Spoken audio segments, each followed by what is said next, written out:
네, 강프로입니다. 이수 페타시스 보겠습니다. 자, 이수 페타시스가 오늘 4% 정도 강세 구간에 들어왔습니다. 어저께도 제가 이야기를 드렸습니다. 이수 페타시스는 고가를 넘어갈 수 있는 환경이 갖춰졌습니다. 자, 여기서 이수 페타시스가 못 넘을 수 있는 상황이 올라오면 뭐가 있어야 되느냐? 삼성전자가 떨어지거나 하이닉스가 떨어지거나 그런 상황이 나와야 돼요. 단기적으로 뭐 오늘 뭐 몇 프로 빠졌어 이런 이야기 드리는 게 아니라 추세를 완전히 이탈하는 그런 상황이 나와야 됩니다. 자, 그러면 밑에다가 제가 삼성전자 그리고 SK 하이닉스 이 두 개를 놓고 보겠습니다. 물론 이수 페타시스는 엔비디아 쪽으로 매출 비중이 한 30% 정도가 잡혀 있습니다. 모두 다 AI 가속기 쪽이죠. 자, 그러면 이 내용에 대해서 우리가 봤을 때 왜 삼성전자랑 하이닉스를 보느냐? 하이닉스와 삼성전자의 메모리가 그쵸? 지금은 HBM이 포함되기 때문에 그렇고요. HBM이 매출이 늘어나면 늘어날수록 어떤 부분이 발생하느냐? 엔비디아의 실적도 당연히 좋아지는 상황이 발생합니다. 이쪽에는 지금 재고가 없어요. 그렇죠. 재고가 없고 무엇보다 기본적으로 우리가 지금 부르는 AI 반도체는요. 일반 사용자들이 사용하는 GPU의 개량형 버전입니다. 그렇기 때문에 이쪽에서는 재고가 존재할 수가 없는 구조를 갖추고 있습니다. 그렇기 때문에 지금 들어가는 HBM, 그렇죠. HBM, 이 고용량 대역폭이 높은 메모리에 대해서는 계속해서 수요가 발생할 수밖에 없는 그런 구조가 완성이 됐다. 그리고 이거는 새로운 수요가 발생을 한 겁니다. 자, 그러면 이런 부분이 HBM에서만 발생할까요? AI 반도체 수요가 추가적으로 발생했기 때문에 이수 페타시스의 새로운 수요도, 그쵸? 여기 AI 가속기 부분에 새로운 수요도 발생할 수밖에 없다는 겁니다. 이런 구간에서 우리가 봐야 되는 내용은 철저하게 가격대를 보고 매매하는 구간이 필요합니다. 자, 오늘은 제가 실적 예상치 그리고 실적 발표 이후에 나올 수 있는 상황들을 제가 전체적인 업종군에 맞춰서 이야기를 드릴 텐데 그 말씀을 드리기 전에 우선 제가 계속해서 강조를 드리는 타점에 대해서 이해를 했을 때 어느 정도의 매매가 가능한지 그 내용부터 보겠습니다. 그래야 그쵸? 타점이 정말 중요하다는 걸 알 수 있기 때문에 그렇고 자, 내용 보시면 재룡산업입니다. 최근에 전기 관련주들이 엄청나게 강하죠. 그렇죠? 그래서 후발주긴 하지만 재룡산업의 주가도 상승하는 부분을 확인하고 갔을 때 추가적인 강세를 보였고 이 강세 구간에 보면 35% 정도의 수익 구간에 있다. 그리고 이 상승하는 이 상황에서의 문제는 그렇죠? 내가 싸게 사면 이런 종목들을 못 잡는다는 거예요. 이쪽만 보고 있거나 이쪽만 보고 있잖아요. 그러면 이 구간에서는 더 떨어질까봐 무서워서 못 잡고요. 올라가는 상황에서는 내가 여기서 봤는데 여기서 살 걸 그러면서 다음 종목을 찾고 이 구간에서 못 찾고 보내면 이 종목은 더 가게 되죠. 이런 상황을 지속적으로 만든다는 겁니다.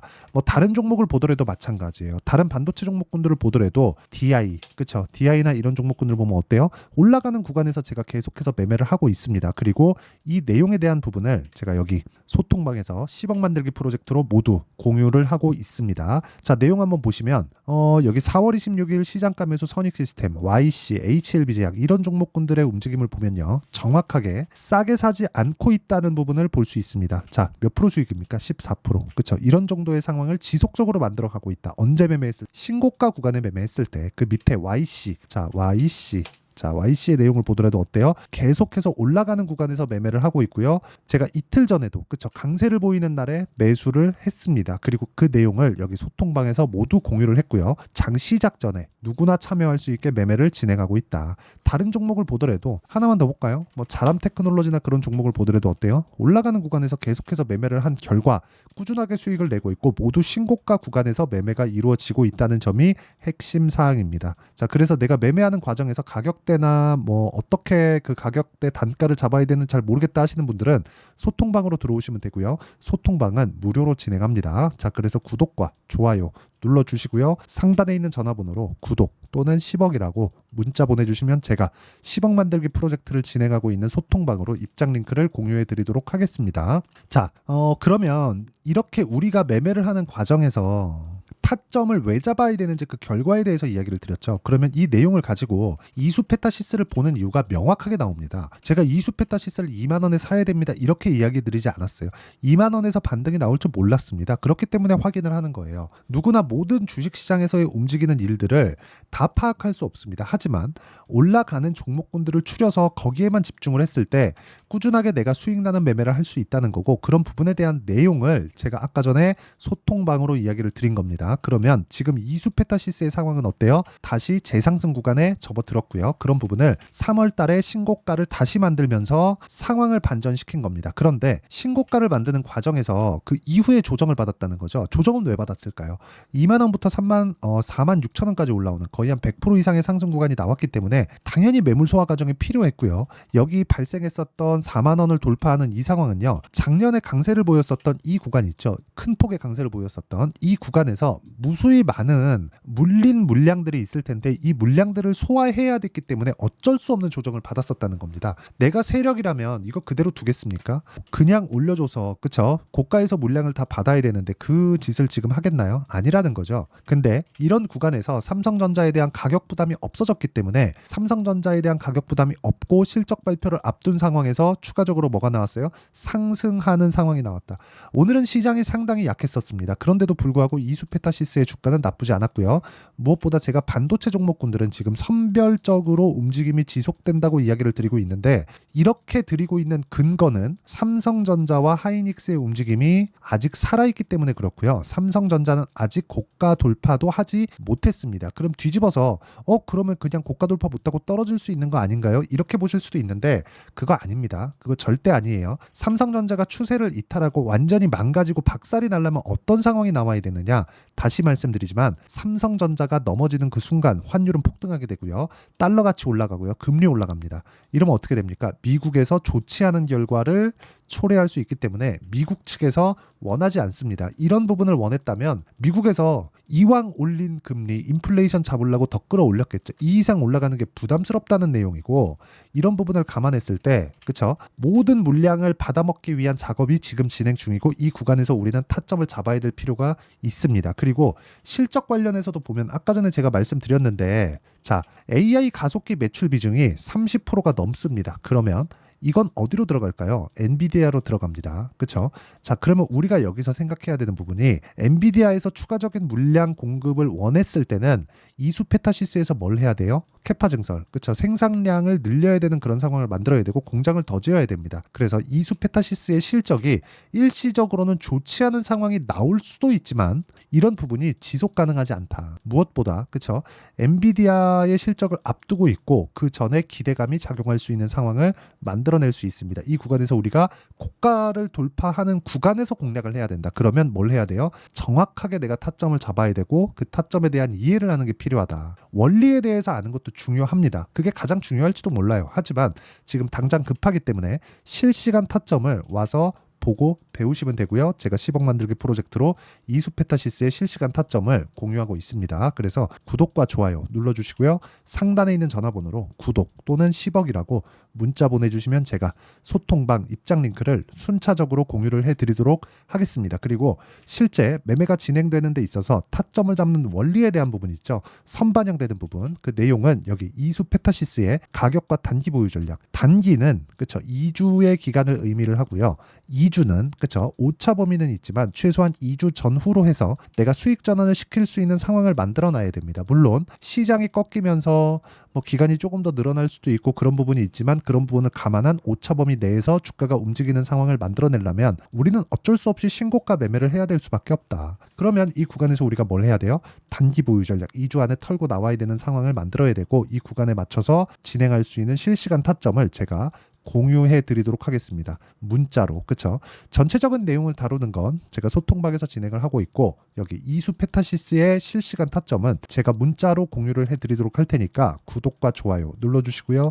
상단에 있는 전화번호로 이수라고 문자 보내주시는 분들에 한해서만 제가 이수페타시스의 실시간 타점 그리고 단기 보유 전략을 공유해 드리도록 할 테니까 상단에 있는 전화번호를 확인해서 이수라고 문자 보내주시면 됩니다. 자, 내용 정리하겠습니다. 이수페타시스의 실적은 주춤할 수 있다. 하지만 AI 가속기 부분의 매출이 늘어나면서, 그쵸? 이쪽에 매출이 늘어나면서 발생하는 상황들이 있었다는 겁니다. 그게 캐파 증설, 생산량을 늘리기 위한 일시적인 실적 악화가 있을 수 있지만 매출에 대한 성장성은 지속 가능하다. 그리고 마진에 대해서도 10% 전후가 나올 텐데 기본적으로 성장주들에서 가장 중요한 건 마진보다 매출입니다. 매출 증가가 가장 중요하고 엔비디아 향후로 36%까지 매출이 늘어나 있기 때문에 그런 부분은 걱정할 필요가 없습니다. 그리고 그런 부분에 맞춰서 3월 달에 이미 신고가를 간 상태이기 때문에 삼성전자에 대한 가격 부담이 있다면 지금이라도 팔고 나와야 되지만 그런 상황이 전혀 없습니다. 그럼 답 나왔죠. 어느 정도의 내가 타점을 잡아서 그쵸 적정 구간의 수익을 보고 나와야 되는지 그런 상황을 만드는 게 중요하다는 겁니다. 그리고 이 내용에 대한 부분을 아까 전에 제가 소통방에서 진행하고 있고요. 무엇보다 그쵸 이런 부분의 분류를 어떻게 할지 그리고 어느 정도까지 내가 상황을 만들어놔야 꾸준하게 수익을 볼 수 있을지 그 내용에 대한 부분을 다 이해시켜 드리도록 할 테니까 영상 끝까지 시청하시고요. 모든 분들이 성공 투자하셨으면 참 좋겠습니다. 자, 24년도가 돼도 여전히 시장은 녹록지 못합니다. 이런 상황이 벌어지는 건 어쩔 수 없습니다. 이런 상황에서도 수익이 나는 종목들의 구조는 변하지 않습니다. 즉 대시세 종목에 대한 구조는 변하지 않는다는 거고 실제 제가 소통방에서 지속적으로 이야기를 드리고 있는 내용도 대시세 종목이나 시장 주도주를 공략하는 건 철저하게 가격 분석을 하라고 이야기를 드리고 가격 분석 이후에는 이슈에 대한 파악 그리고 이슈를 파악하고 나서는 다시 내가 얼마에 매수할지 그 타점에 대한 부분을 지속적으로 언급을 하고 있습니다. 자, 근데 생각해 보세요. 시장이 굉장히 어려웠습니다. 어려운 상황에서의 어떤 종목들이 강했냐 보면 반도체와 그리고 바이오입니다. 자, 실제 여기 보면요. HLB에 제가 실제 매매한 내용을 띄워놓고 보여드리고 있는데 1월 22일부터 매매를 시작해서 4일 동안 31%의 수익 마감이 됐고요. 그리고 여전히 신고가 종목입니다. 자, 그리고 그 다음 어보브 반도체 이름을 보시다시피 반도체 종목이죠. 그리고 AI 반도체는 지속적으로 강세를 보이고 있습니다. 이 종목도 신고가를 먼저 달성한 이후에 제가 21%의 단기간에 21%의 큰 수익을 내고 마감이 됐습니다. 다시 재공략을 준비하고 있고 이런 부분은 소통방에서 다 공유를 해드립니다. 자, 그리고 코세스. 자, 코세스 같은 종목도 당연히 그쵸 신고가 종목이고요. 그리고 반도체 종목입니다. 이 종목도 영업일 기준에서 이틀 동안 대략 한 15%의 수익 마감이 됐습니다. 내용을 한번 보시면 어떻습니까? HLB를 포함해서 뭐 30%, 20%, 뭐 15% 이런 식의 수익이 지속적으로 발생하고 있는데 이 세 종목 모두 다 신고가 종목이고 1월 달에 시장이 약세를 보이고 있는 구간에서도 강했었던 그런 종목입니다. 특징점이 하나 있는데 그 이슈에 앞서서 가격이 먼저 반영했다는 거죠. 그렇게 제가 가격을 먼저 보고 이슈에 대해서 파악하는 이유는 결과적으로는 큰 시세를 먹기 위한 사전 준비 작업입니다. 실제로 큰 시세를 먹기 위해서 사전 준비 작업을 했을 때 여기 레인보우 로보틱스 127% 그리고 ISC 98% 그리고 한미반도체 97%의 큰 수익을 내는 상황을 만들 수 있습니다. 어떤 식으로 소통방에서 진행됐는지 그쵸 그 상황을 제가 이야기를 드린 건데 이런 상황도요 당연히 신고가를 공략했을 때 가능한 겁니다. 자, 그러면 이번에도 마찬가지입니다. 그쵸 정부 주도의 코리아 디스카운트 해소 방안이 2월 달에 발표를 하고요. 그리고 2월 달에 발표된 내용을 토대로 주가가 움직이는 게 아니라 이미 움직인 내용이 있죠. 실제 이 내용은 크게 중요한 게 아니라는 겁니다. 실제 움직인 내용을 보면 자 기아차입니다. 실제로 12월 달에 신고가를 만들어 놓고 정부에서 입김을 불어 넣으니까 순식간에 기아차를 포함해서 현대차 같은 거대 기업들의 주가가 2주도 채 되지 않아서 40% 정도의 큰 시세를 냅니다. 자, 그러면 우리는 어떤 종목을 봐야 될까요? 이슈를 파악해야 되는 것도 맞지만 철저하게 가격에 맞춰서 매매를 해야 되는 게 당연히 중요합니다. 정부가 주도하는 정책 방향이 있겠죠. 그 방향에 맞춰서 우리가 종목을 찾을 필요가 있다. 자, 그러면 답이 나왔습니다. 정부가 주도하는 방향에 맞춰서 제2의 기아차를 찾는 게 지금은 중요하다. 근데 정부 정책의 방향에 맞게 가자. 그랬을 때 앞서서 제가 보여드렸었던 내용인 여기 레인보우 로보틱스 127% 그리고 ISC 98% 그리고 한미반도체 97%와 같은 수익을 낼 수 있습니다. 물론 시간에 대한 부분은 최소 2주의 시간이 필요하고요. 그리고 최장 3개월 안에 끝내야 됩니다. 자, 기아차의 시세를 보셨던 것과 같이 2월 달에 정부 정책의 방향이 결정되고요. 바로 3월 달이면 시행입니다. 자, 그러면 우리는 거기에 맞춰서 당연히 종목을 찾아야 되고 제가 제2의 기아차를 찾아놨습니다. 제가 아까 전에 소통방에서 이야기를 드렸었던 내용 다 공개를 해드렸는데 그 내용처럼 종목만 받고 싶다 하시는 분들은요. 상단에 있는 제 전화번호로 대시세, 자, 대시세라고 문자를 보내주시면 정부 정책의 방향에 맞는 종목을 모든 분들에게 무료로 공개를 해드리도록 하겠습니다. 자, 제가 원하는 건 채널 성장이 목적입니다. 자, 그래서 구독과 좋아요 꼭 좀 부탁드리고요. 모든 분들이 정부 정책에 맞는 방향으로 매매를 이어가서 큰 수익 보셨으면 좋겠습니다.